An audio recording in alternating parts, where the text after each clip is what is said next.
India முழுவதும் NEET தேர்வை ஏற்றுக்கொள்ளும் நிலையில் தமிழகம் மட்டும் வேண்டாம் என்று சொல்வது ஏற்புடையது அல்ல என்றும் இது மாணவர்களிடையே எதிர்மறை எண்ணத்தை ஏற்படுத்தும் என்றும் பாஜக சட்டமன்ற உறுப்பினர் போஜராஜன் தெரிவித்துள்ளார்.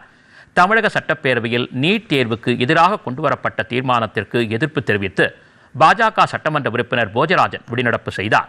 பின்னர் செய்தியாளர்களிடம் பேசிய அவர், நீட் தேர்வு விவகாரத்தில் மாணவர்கள் மீது நம்பிக்கை வைக்க வேண்டும் என்றும் அரசு பயிற்சி மையத்தை உருவாக்க வேண்டும் என்றும் வலியுறுத்தினார். 7.5% இடஒதுக்கீடு சட்டத்தின் மூலம் அதிக அளவு ஏழை மாணவர்கள் நீட் தேர்வில் தேர்ச்சி பெற்றுள்ளதாக குறிப்பிட்டுள்ள அவர், நரிக்குறவர் இனத்தைச் சேர்ந்த மாணவி ஒருவர் தேர்ச்சி பெற்றதை சுட்டிக்காட்டினார். நீட் தேர்வில் உள்ள குறைகளை களைவதற்கு நடவடிக்கை எடுக்க வேண்டுமே தவிர அந்த தேர்வே தேவையில்லை என்று சொல்லக்கூடாது என்று தெரிவித்தார்.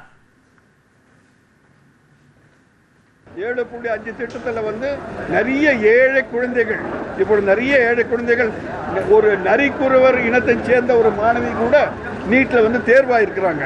அந்த மாதிரி சமுதாயத்தை சேர்ந்தவங்களும் கூட இப்பொழுது நீட்டில் தேர்வாயிருக்கும் போது நமது மாணவர்கள் எந்த வகையில் பின்தங்கியது கிடையாது. அவர்களை ஊக்கப்படுத்த வேண்டும், முயற்சி செய்ய வேண்டும்.